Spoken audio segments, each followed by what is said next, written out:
अखिलेश यादव ने सुल्तानपुर एनकाउंटर पर उठाए सवाल, कहा जाति देखकर ली गई है जान, दूसरे आरोपियों के पैरों में दिखावटी गोली मारी।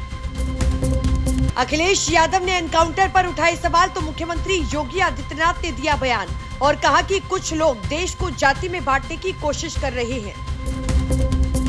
मुख्यमंत्री योगी आदित्यनाथ के चाचा भतीजे के आतंक वाले बयान पर शिवपाल यादव ने किया पलटवार और कहा कि जो योगी जी बोल रहे हैं वो किसी संत की भाषा नहीं हो सकती।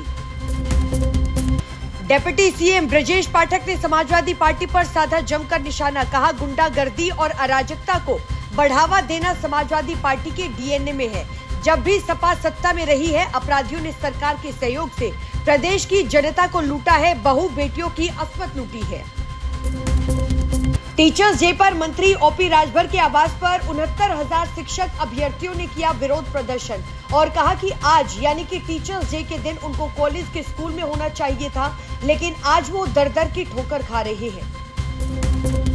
बिहार में आरजेडी ने गमछे से बनाई दूरी, नेता प्रतिपक्ष तेजस्वी यादव ने कार्यकर्ताओं के लिए जारी किया नया आदेश और कहा कि कोई भी कार्यकर्ता हरा गमछा पहनकर नहीं आए, हरी टोपी और बैज लगाकर आए।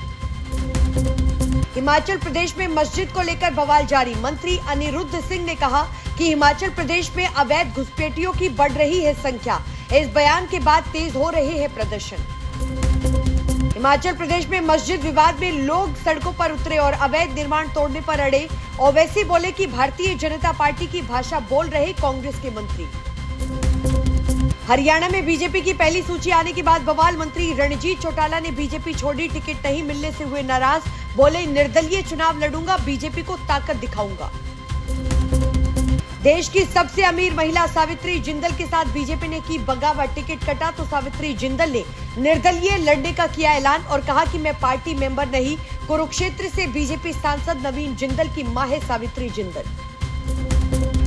हरियाणा विधानसभा चुनाव को लेकर मुख्यमंत्री नायब सैनी ने फिर किया बड़ा दावा और कहा कि हरियाणा में तीसरी बार जीतेगी भारतीय जनता पार्टी।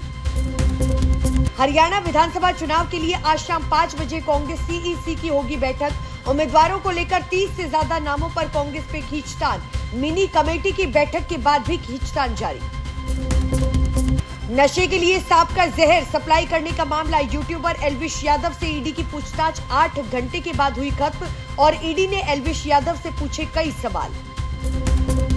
शराब नीति केस में अरविंद केजरीवाल की जमानत पर फैसला हुआ सुरक्षित, सुप्रीम कोर्ट ने फैसला सुरक्षित रखने से पहले अरविंद केजरीवाल और सीबीआई का पक्ष सुना। सीबीआई ने कहा कि बेल के लिए ट्रायल कोर्ट जाए। प्रधानमंत्री नरेंद्र मोदी सिंगापुर ब्रुनेई की अपनी 3 दिवसीय यात्रा खत्म कर दिल्ली लौटे। प्रधानमंत्री मोदी सिंगापुर को भारत में आकर निवेश करने का देकर आए हैं निमंत्रण। प्रधानमंत्री मोदी और सिंगापुर के पीएम लॉरेंस वोंग ने मुलाकात के दौरान विभिन्न क्षेत्रों में द्विपक्षीय साझेदारी को मजबूत करने के लिए 4 समझौता ज्ञापनों यानी कि एमओयू पर किए हैं हस्ताक्षर। कांग्रेस सांसद राहुल गांधी और पार्टी अध्यक्ष मल्लिकार्जुन खड़गे ने की महाराष्ट्र के सांगली में जनसभा। राहुल गांधी ने जाति जनगणना को लेकर बीजेपी पर जमकर साधा निशाना और कहा कि कांग्रेस जाति जनगणना कराकर रहेगी। राहुल गांधी ने कहा कि प्रधानमंत्री और बीजेपी शिवाजी महाराज के साथ पूरे महाराष्ट्र के अपराधी हैं। उन्होंने महाराष्ट्र के हर व्यक्ति से अपने व्यवहार और भ्रष्टाचार के लिए माफी मांगनी चाहिए। टीम इंडिया के ऑलराउंडर खिलाड़ी रविंद्र जडेजा ने भारतीय जनता पार्टी का दामन थामा। पार्टी के बने सदस्य और जडेजा की पत्नी रिवाबा जडेजा गुजरात के जामनगर से बीजेपी विधायक है। सीएम योगी आदित्यनाथ ने टीचर्स डे पर 54 शिक्षकों को किया सम्मानित। गोरखपुर बस्ती मंडल के 60 टीचर्स को भी मिला राज्य पुरस्कार। इन शिक्षकों ने विद्यालय में छात्र संख्या बढ़ाने और शैक्षणिक गुणवत्ता में सुधार लाने में महत्वपूर्ण भूमिका निभाई। आंध्र प्रदेश में बाढ़ के कहर से जनजीवन हुआ अस्त व्यस्त और केंद्र सरकार की एक अंतर मंत्रालय टीम ने राज्य के बाढ़ प्रभावित जिलों का दौरा किया शुरू। कोलकाता रेप मर्डर केस में आया बड़ा अपडेट, पूर्व प्रिंसिपल संदीप घोष ने घटना के अगले दिन क्राइम सीन के पास रेनोवेशन का ऑर्डर दिया था। सीबीआई को परमिशन लेटर मिला। कोलकाता रेप मर्डर केस में पीड़ित के पिता बोले कि बेटी का शव देते वक्त पुलिस ने पैसे ऑफर किए, कहा हमने जिम्मेदारी निभा दी।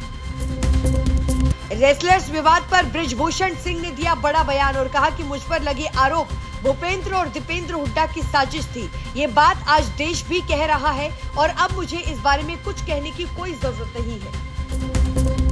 छत्तीसगढ़ तेलंगाना बॉर्डर पर मुठभेड़ में 6 नक्सली हुए ढेर और इनमें 2 महिलाएं, शव और हथियार किए बरामद। 2 दिन पहले भी 9 नक्सली मारे गए थे।